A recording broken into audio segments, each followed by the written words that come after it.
Tikulandireni ku chigawo cha chinayi cha program ya Ndale mbuyomu pano pa Mzati television. Langa dzina ndi Evans Matola, ndipo mu program imene sindikhala ndekha, ndikhala ndi John Kunde amene ndi historian. Ndikulandireni ku gawo lina la program imeneyi. Zimu kwambiri bwana. Ndiptokoze mzanga Fungai Chiwaya amene anali nafe sabata yatha kutipatsira gawo linanso makamaka kutambasula mmene ndale zimayendera mu ulamuliro wa malemu Dr. Hastings KAMUZU BANDA.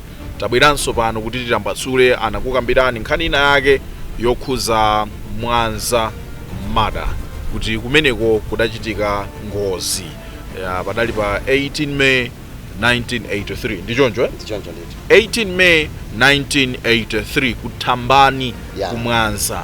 Sure. Andale tinaona a first vice president a dziko lino la Malawi time imeneyo ali running mate wa president wa DPP amene ni president wa dziko lino. Anaenda kupita kutambani kukaenda pene paja tukapereka ulemu kukalambulapo nthawi zambiri kafika nthawi ya kampeni. Timaona anthu andale akapita ku Mwanza kukafika pa kumene kuli kwayikidwa chikwangwani chipilala. Malipota amati inali ngozi, anthu amafuna kuthawa. Timafuna titatambasula ndale za nthawi imeneyo chidachitika ndi chani kuti tikhale ndi Mwanza mada kapena Mwanza accident 18 May 1983. Tiyambe motero.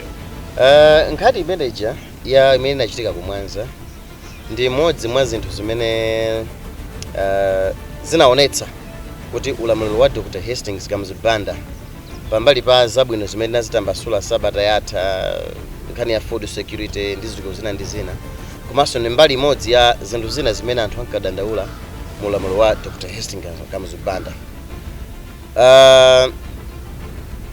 Tikuifotokoza na kuti munakamba kuti inali ngozi because mene boma linatu nthawi zonse timatengera kuti aboma kuti chani. Yes, official statement yoyera kuboma la nthawi imeneyo. Ndipo ndikhoza kuzoona kuti pofika mpaka pano nkhani ija ngati anthu amene kuti anthu anyanachita kuphedwa ndi mwenga ndi conclusion imene ili maganizo mwa anthu.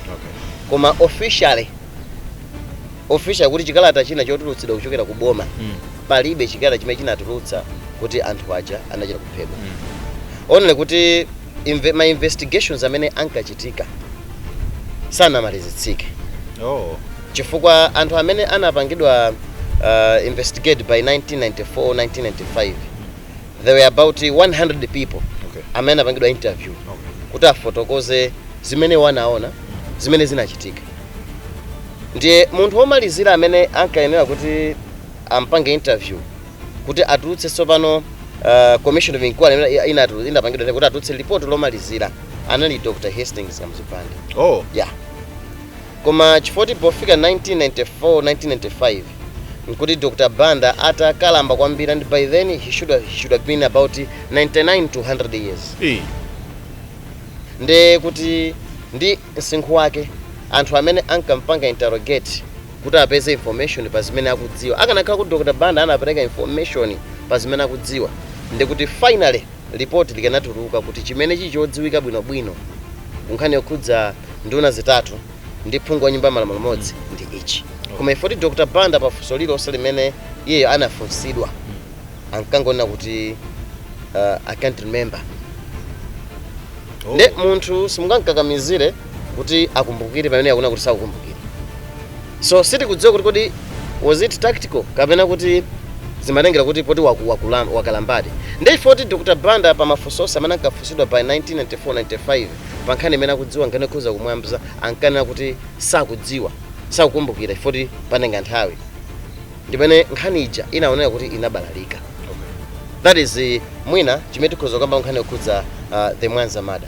Ndiye ndinafunsa pajambi kuti what necessitated kuti tifike pamene paja kuti 18 May 1983 chifukwa ukamba kuti nduna zitatu ndi phungu wa nyumba ya malamulo mmodzi. Mwina tisanalowe mwakuya anthu amene wandi ati. Anthu amene kunali ya Tribe Sangala, Alon Gadama, Dig MATENJE, ndi anthu amene who were involved in that accident. Okay. Ndiye ena atafotokoza kuti anali nduna zitatu komanso phungu nyumba ya malamulo amene anali kuti sikuti anali anthu wamba iyayi. Anali anthu amene amatumikira boma komanso anali anthu amene amatumikira chipani. Chifukwa it's normal kuti munthu amatumikira chipani ndi boma. Ndi panali nkhani zimene zinkachitika zimene zimaonetsa kuti kagulu kena ka anthu sikankagwirizana. Chimene chinabutsa mkangano nsewu ndi report limene latuluka ku parliament mchaka cha 1983 kuti nkhani zifike kumeneko. Ndi report limene latuluka ku parliament. Report ilo linkafotokoza kunena kuti pali kusakaza chuma kumene kuchitika mboma, ndipo linkafotokoza kunena kuti anthu amene akuganiziridwa kuti akusakaza chuma mboma akhoza kukhala kuti ndi Dr. Hastings Kamuzu Banda komanso Malema John Tembo ndi anthu ena amene amatchula. Nde report lija limakhala kunena kuti tsopano likuyalutsa anthu ena ake amene akugwira ntchito mboma. Nde mukudziwa ku parliament kumakhala zokambirana zosiyana-siyana. Nde anthu amene who seemed to be too vocal pa report limeneli anali anthu 4 amenewo. Amazitengera pa ngongo kuyankhula kwathu. Tana kuti report inatuka ku parliament. And ku parliament amapanga comment. Mumaona amene parliament yathu imachitira kwa kuli budget ka whatsoever kuli bill aliyense amalankhula momasuka. Nde zimene zimachitika munthu yakamuzu zimene kunali kovuta kuti munthu umasuke ngati mene anthu amamasukira parliament. Kalatayo kapena kuti report ilo anatulusa ndani? Inatuluka ina committee imene inapanga auditing imene chuma chaboma chikutani chikuyendera. Nde committee itatulutsa report ilo. Report imene lipita ku parliament. Nde report inapita ku parliament. Report la auditing nde linaonetsadi kuti ndalama za chuma chaboma chikuoneka kuti chikuonongedwadi ndi anthu amene. Ndi aliyense parliament amalankhulapo koma anthu follow hour ndamene anaoneka kuti ndamene amalankhula kwambiri. Anazilengera pa ngongo. Kuti kuyankhula pa ngongo ati analankhula kwambiri bwanji. Okay. Ndi komanso kuona nkhani yachiwiri. Panali possibility yona kuti dziko la Malawi kuti lifuna lipange create position ya prime minister. Okay. Ndipo position ya prime minister yo inkaoneka ngati kuti they should be Malema John Tembo ndamene akhoza kukhala prime minister wa dziko li. Now anthu ena amapanga object na kuti ndi ena amenenso amodzi mwa anthu amene ankalimba mtima kulankhula anali anthu amene. Ndiye pamene target apa anthu anamba kupangidwa target.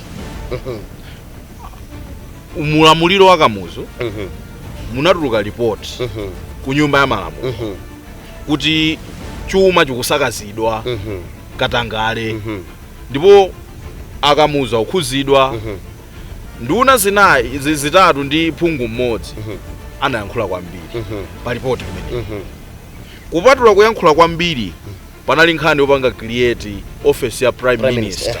Anthu akhoza kufunsa kuti koma Mesa Kamuzu anakhalapo prime minister ndi mukuti amafuna apange create position ya prime minister tatambasulani.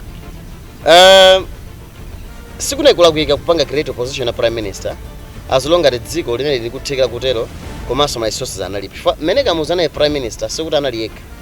Kunayika prime minister komanso amagwira ntchito limodzi ndi governor general. Okay. Nde kuti zili bwino. Apanso ngati kunali president apanso afuna kupanga create position ya prime minister because it's creating a position ya prime minister ni nkhani yoti ipite ku parliament. Parliament ikapange debate akambirane kuti parliament ivomereza kuti ukhale office ya prime minister. Ngati parliament ingavomereze ndi kuti zilibe. For ku Tanzania ndi position imene.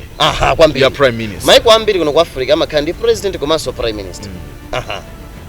Ndiye nthawi ya Kamuzu koyambirira kwenikweni azungu kuti atisira full independence inapangidwa Kamuzu anangokhala president wa dziko lino, no vice president, no prime minister. Okay. It was all kunalibe vice president. Kunalibe vice president. Kunalibe prime minister. Kunalibe prime minister. Ndiye yeye amafuna abwereso prime minister. Maganizo anali choncho. Ndi anthu ena amatsutsana nazo. Okay, kutsutsana amatengera ndi mmene anthuwo akugwirira ntchito mboma. Chifukwa anthu amaoneka kuti anali ndi mphamvu kwambiri. You know, in politics zimatheka ndithu muzipanizi kuti wina akamachuluka matama mchipani umakhala kuti tsopano mayamba kudedwa ndi anthu ambiri. Ukakhala kuti iweyo kuchuluka matama komanso ubale wako ndi mtsogoleri wa chipani choka mtsogoleri wa dziko uli bwino, anthu ena sa muchipanimo samakuonera kukondwa. Ngati kagulu kena kankakana nkhani ya position ya prime minister nkutheka kuti inali nkhani yonena kuti akuona kuti president ubale wa Dr. Hastings Banda ndi malemu Mr. John Tembo unali ubale wabwino. Okay. Ndipo zinangodabwitsa kuti Dr. Banda amene amatuluka amene kuti pano Ndale ndasiya anthu akayembekezera kuti udindo apatsa Tembo koma zinali chisindika kuti anapatsa Agwanda chabwera iyo ni nkhani ina koma tukamba za zimene zinkachitika kuti azibambo fola amenewa amwalire in that way. Ndiye ayankhula kwambiri ku parliament nkhani za report la kagwiritsidwe ntchito kachuma mboma, ayankhula zambiri nkhani zokhuza maplano okhala ndi prime minister. Ndiye tinene kuti zinali zomweze zimene zidapanga leading to ngozi. Ya nthawi Kamuzu kachifuka kakang'ono kamatha nthawi zina kupatsa mavuto akulu. Andi chabwino tukamba za anthu fola anamwalira koma alipo anthu ambiri amene anapeza mavuto mulamulo wa Dr. Banda pa nkhani yaing'ono. Ndiye kuti musaichepetse nkhani iyi ikwaye ku nkhani ya boma, it's like it was a threat. Anthu anali threat ku boma chifukwa kuti iwo akupanga wani akulankhula kwambiri pa nkhani yokhudza kaona kayendetsedwe kachuma mboma. Koma zinali nduna. Nthawi ya Kamuzu china chilichonse mene kuti it's yes, nothing like no. Ndiye zimene zijazo zimene zinapangitsa tsopano kuti malinga ndi malipoti amene ankatulukawo ndimene anapangitsa kuti bwanji anthu ati apezere njira ina. Ndiye njira yoyamba inali chifukwa parliament nthawi imene isali kuzomba isali kulilonga akumana kuzomba. Njira yoyamba inali yoyika road block pa mtsinje wa Likangala. Panali road block. Panali road block. Malipoti alipo. Alipo. Sikuti zikungonenedwaso. Okay. Go and find out. Kuti anthu amene akuchoka, akuti anthu follow amenewa akamachoka ku parliament akamabwerera ku Blantyre. Afika agwidwa amenewa. Okay. And this is the right place pamene anthuwa anagwidwira. Oh, yeah. Anagwidwa ndithu. Sitikungokamba za ngozi. Chifukwa malipoti amanena kuti amafuna kuthawa mdziko. Okay, imene ndi nkhani imene anayitulutsa tsopano. Koma what is even known is that anthu anagwidwa kumeneko ndikuwatengera ku Blantyre kumene anasunkhidwa for some time. Okay. Ndimene tsopano pa ankatengedwa kuti kutenga tsopano kuti amene ndeti pange nawo zotani ndimene ankatengedwa kupita nawo ku msewu wachani kodi wa Mwanza. Anagwira ndani? Anagwira ndanoti pana road block. Yeah, and the road block makantha izo za police. Ndamene anagwidwa with the orders from the above. So munakamba fundo ina yakonena kuti Kamuzu akupangidwa question interrogation. Yes. Anakamba kuti I can't remember. Kutanthauza kuti apolisi anakagwira ntchito mtsogoleri osadziwa. Okay. Nkhani zokhudza malamulo ndi zovuta bwana. Inu ngati mwayiwala chinthu omotaka muchikumbukira wina sakukamiza lero mukumbukira pamene mwayiwala. Chifukwa it was a defense mechanism. Zimenezi zikundikumbutsa former anti-corruption bureau boss Amartha Chizuma anamangidwa ukachotsedwa nyumba mwawo. Ndiye akuluwo kwafusa boma anabule sili kudziwa. Ndi anthu amaseka kuti boma sili kudziwa kuti lamanga boma. Yeah, so I think zinthu zambiri those things that are to do with politics zimakhala zovuta muno zimvetsetsa. Koma what I'm trying to present here it's the history of whole thing. Nde sitingane kuti kodi Kamuzu amanene lanji kuti bwanji saukumbukira. Komano inyo popanga analyze malipoti amene munawerenga. Mabuku amene munawerenga. Inyo ngati historian. Mumaona choonadi mukuyankhula kwa Kamuzu? Sitingane kuti Kamuzu amene munayichiona kama ndibe chiona. Chifukwa nakamba kuti by that time he was in his 99 or 100 years. Of which mwina interrogation yake amadziwa zotsatira zimene zingabwere. For nthawi imene kuti Dr. Banda ali pa house arrest. Okay. Yeah. For nkhani itangoyamba Dr. Banda anali pa house arrest. Ulamuliro wa Bakiri Muluzi. Wa Dr. Bakiri Muluzi. Unamangapo Kamuzu nkumuzora sayenda zikhala. Chifukwa amafudziwa kuti it's normal nthawi zina liyonse kuti boma likasintha pakati mtsogoleri alipoyo mwina pali tinkhani tina timene tifuna kuti tifufuzidwe amanena kuti ngati nkhani ikhuza mtsogoleri bwanji bwanawa asatuluke kai for some time. So Dr. Banda by that time was in house arrest. Okay. Kufikira nkhani yonse yokhudza kuphedwa kwa nduna izi itata. Ndiye no mukuti malipoti sana malize. Apolisi amene anamanga nduna zitatu ndi phungu mmodzi. Anamangidwa? Yes, by 1995 these people were arrested. Maina amalawa akhoza kwadziwa. Analipo anthu angapa amene anamangidwa amene who were connected ndi nkhani imeneyi. Even galimoto imene inagwiritsidwa ntchito kuti anthu amene waphedwe ya Peugeot imene inagudubuzira kumeneko. Galimoto inatengedwa ndikukasungidwa pa Chireka police station. Koma nkhani itayamba nepeza kuti galimoto ija pa Chireka inachotsedwapo. Ndipo galimoto iyi inapezeka inaotchedwa. The reason kuna ngati ngafuna kufufuta kuti pamene panasokoneza nkhani yonseyi ndi zinthu zimenezi. Ndiye mukuti agwidwa pa muli chikangala pa bridge likangala kuzomba pobwera uchira Zulu. Yes. Blantyre agwidwa pene paja abweresedwa ku Blantyre kuchoka ku Blantyre adapitisidwa mukuti ku Mwanza. Taita mbasuleni zidakhala mota ya malinga ndi imene zimafotokozedwera mene amapita tsopano ku Mwanza. Ndikupa nkhani imeneyi pambali poti it is recorded.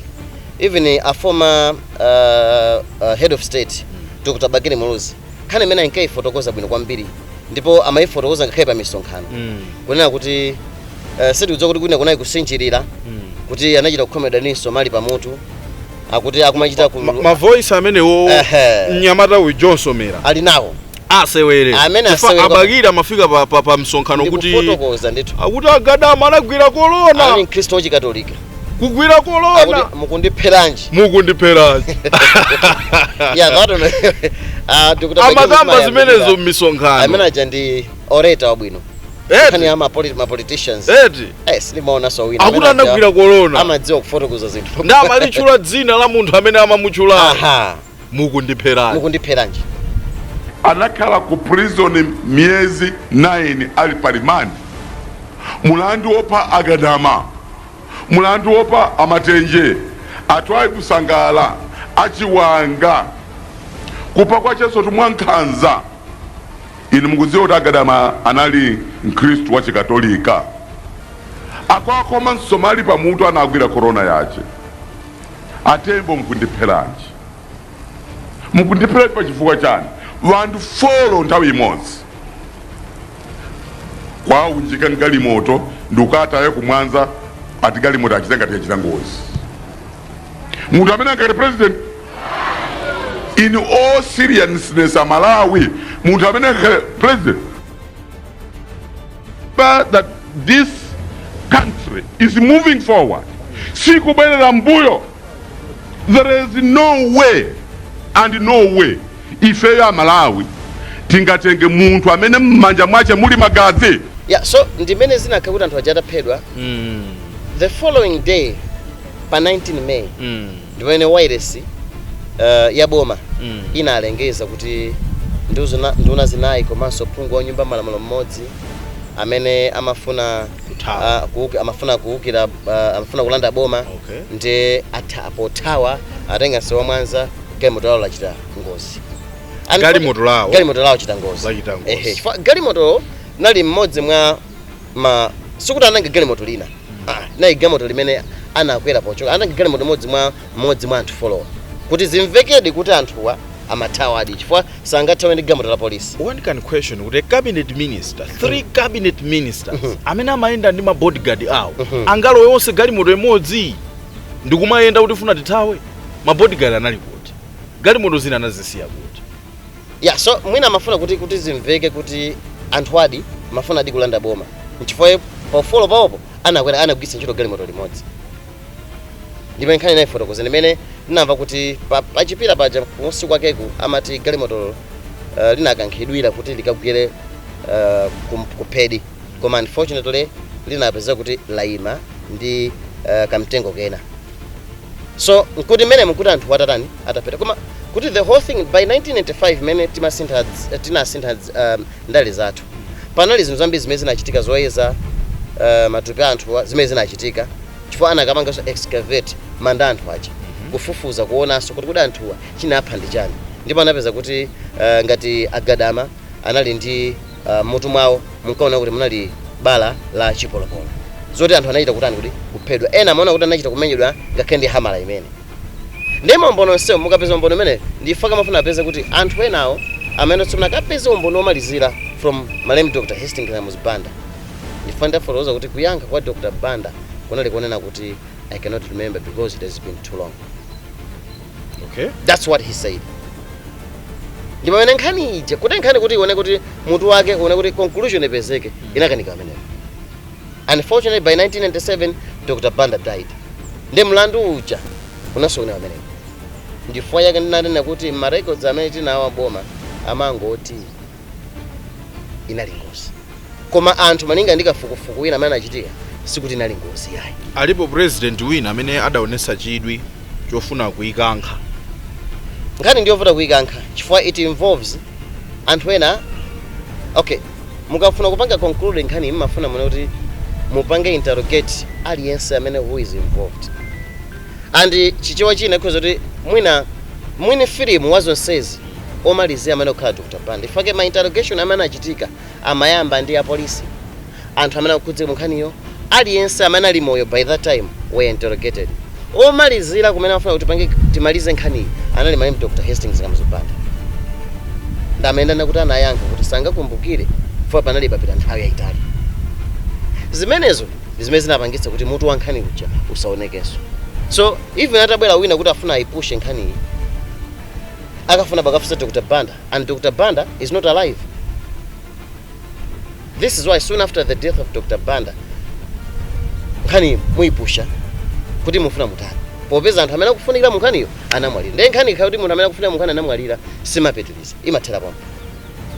Okay, ndithu bwana chabo ndi kuchoka kuti nduna zimenezi zachita ngozi nanga simu kuti ripoti loyamba limachona kuti ni ngozi yeah. Koma atapanga excavate anapeza kuti agadama ngati anaya chipolopolo chinalowa mmutu anaomberedwa mmutu ena amachita kukhomedwa kumene zimenenso tikhoza kuzipanga relate ndi zimene abakira amayankhula yeah, that's what Dr. Okay, and Dr. Bakiri Muluza a former president samangolankhulayi kwa malankhula zinthu zimene iwo akuzidziwa chifukwa by 1983 nkuti a former president Dr. Bakiri Muluza now also was serving the very same government. So nkuteka kuti he had some information. Kodi nthawi imene paja atatumikira ku secretary general mmene ali chipani cha Congress ali secretary general ku gulu la anyamata achipani ala choka. Yeah, so he served mu boma la Dr. Banda. Ifa paja malipoti amaonesa kuti anakhalapo yeah, anakhalapo secretary general wa chipani cha Malawi Congress Party komanso anakhalapo anagwirapo ntchito ndi Malawi Young Pioneer. Anali wa Malawi Young Pioneer. Yeah, yes, of course. Ndiye kuti zimene amayankhula zili ndi credit amazidziwa ndifanena kuti zonse zidatheka pamene panakanikira nkhani ndi pa Dr. Banda akanakhala ku Dr. Banda ampanga interrogate wapanga respond ndi apeza kuti nkhani iyi ili motere ndi uzimadika tsopano zipita high court ikapereke chigamulo kuti sentence ya anthu amene who are involved ikhala yotani ndi enawo amene andamangidwa zinathaba chifukwa nkhaniyo yomalizana ndi Dr. Banda ndi kuti basi nkhani yathera pomwe yetu. Okay, so mwina the other thing nchona kuti kodi ma families anthu amene aphedwa zinakhala motani nthawi nake should be last year if not chaka chino kumayambiriro that's 2025 ndinakhala nawo ndi kudali msonkhano pokumbukira chaka chichonse anthu ma families anthuwa amakhala ndi mwambo okumbukira makolo awo. Ineyo I personally know ena mwana agadama ena mwana amatenji. I met them. Ndipo kunali msonkhano ndithu wokumbukira and anafotokoza zambiri za experience mana kumana nayo soon after the death of their fathers. Some were even forced to change names of their fathers. Kuti sinanga malenga kuti ana anthu amene ogalukira. And I'm telling you maliro awo okay anali ma cabinet ministers komanso phunga nyumba malamulo zimene zimatanthauza kuti galimoto maliro awo amene kuti ayendetsedwe ndi boma koma anayendetsedwa ngati anthu wamba. Now pamene anthu anayamba question kuti no anthu awa this is not an accident. Why anthu wa ndi ma cabinet ministers wina ndi phungu wa nyumba malamulo ndifukwa chani mwambo wa maliro sukuyendetsedwa ndi aboma komanso akuluakulu abu auma komanso akuluakulu ochokera ku chipani bwanji sakubwera pa maliro mwina inali chisankho cha kubanja. Okay, sizingatheke chifukwa unapo ku Zambia mtsogoleri wakale wa Zambia Edgar Lungu family yapo ikukana kuti boma litenge gawo koma look nkhani chathera pati pano idakalibe ku court ndimene kukana ichi nde imene yonse ikanakhala kuti kubanja asankha sindikupha kuti boma pozindikira kuti if it's a shock ngati inali ngozi nde kuti boma limene kudzidzimuka taluza anthu athu amene amatumikira cabinet ministers atatu amene amatumikira dziko ndi phungu wa nyumba malamulo komanso ndi akuluakulu achipani amene pange chinachonse koma boma did nothing. And even anawo anakamba ndithu kuti ambi ena amasankha kuna kuti ndibwino dziko motichoke for kungokhala ndi dzina Gadama, Matenje, Sangala, such kind of names ana iwo ndi kuti zimakhala kuti amati ana anthu okira. Okay. Yeah. So zinthu zimene zijazekhala kuti zaenda in that way zimazunzitsa ana otsala komanso even makolo. Ndithu tu bwana. Ndiye maliro achitika owukira sanapezeke ena kapena unali kuti basi tathana nawo amene achi. Ya boma la Dr. Banda sitingene kuti kuukira ngati ikudali kuti mwina physical revolt imene achitika ndikhoza kuyamba kuti ndi ya 1967 ichi. Koma ambiri panabe munthu amene amalimba mtima kuti akhoza kuna kuti akulimbana ndi Dr. Banda. Ndi kuti mwina kubwera kwa china chakufa chihana even before sanabwere anali modzi mwa anthu amene mmalayi muno amayamba kulimba kwa mtima kuti koma mmene boma likuyendera si chonchi mpaka na limene amachoka mdziko muno kukakhala ku Zambia kumene anayambitsa bungwe loyambitsa lomenyera ufulu wa anthu ogwira ntchito. Of course kuna ndi kumenyera ufulu anthu ogwira ntchito sachi koma unali kuzemberera kunkhani yokhudza Ndale. So there are so many people that was 1983 and 1983 nkuti tsopano mwina tikuyandikira KAMUZU kama Dr. Banda mphamvu zake zikutha. Nde kumapeto kwake vuto nena kuti pofika mu 1983 1989 ndi zaka zimene tsoma dziko la Malawi namba kumana ndi mavuto azachuma chifukwa kayendetsedwe kaboma kanamba kuvuta. And you remember by 1990 muno munali njala 89 90 91 kunali njala zimene zinamba kupanga anthu kuna kuti umali ndi ndo zovuta zake izi. The rise and the fall of the life president kumamvuto awa kuli njala. Okay. Zimene zinamba kupanga by 1990s ndifo yetsopa tinkaona kuti ana ku Chansa College awapanga ma demonstrations. Kenako 1992 tukona mabishop ampingo wa Katolika akulemba chani kuti kalata and that was the fall of Dr. Banda. Ndikuyamikeni kwambiri. And one more thing chimene mayamikira Dr. Banda mu zaka 30 zimene analamulira dziko lino muzabwino zimene anapangira dziko lino zimene tikuziona be mpaka na lero muzoyipa zina zimene zina zoti zinalembedwa pali zambiri zina zoti anthu sakuzidziwaso zinakhala bwanji zonsezo koma finally what I thank him ndi mene dzikoli anapangira masankho a 1994 before official results were announced. Dr. Banda anavomereza kuti masankho considered defeat. Ndipo he wished Dr. Banda all the best. Dr. Muluz. And timene kuti dziko la Malawi timapondana phazi ndithu kumalongolozana kundale kutani koma pali chinthu chimodzi chimene dziko la Malawi tilipantendebe mpaka na pano nchiona kuti wina akapambana masankho uyu amene ali pa mpando uyu ambiri amafumiza kuvota. Timire pamenepo. Sure bwana. Timire pamenepo. Ndathokoza kwambiri. Timire pamenepo. Zikomo. Ndikuyamikeni kwambiri kuti munakhala pamenepo kuonera Ndale mbuyomu pa Mzati TV. Zina langa ndi Evans Matola ndipo ndinali ndi John Gonde. Sabata yamawa mu programu ya Ndale mbuyomu mukhoza osakhala ndine nkubwera mzanga Fungayi Chiwaya.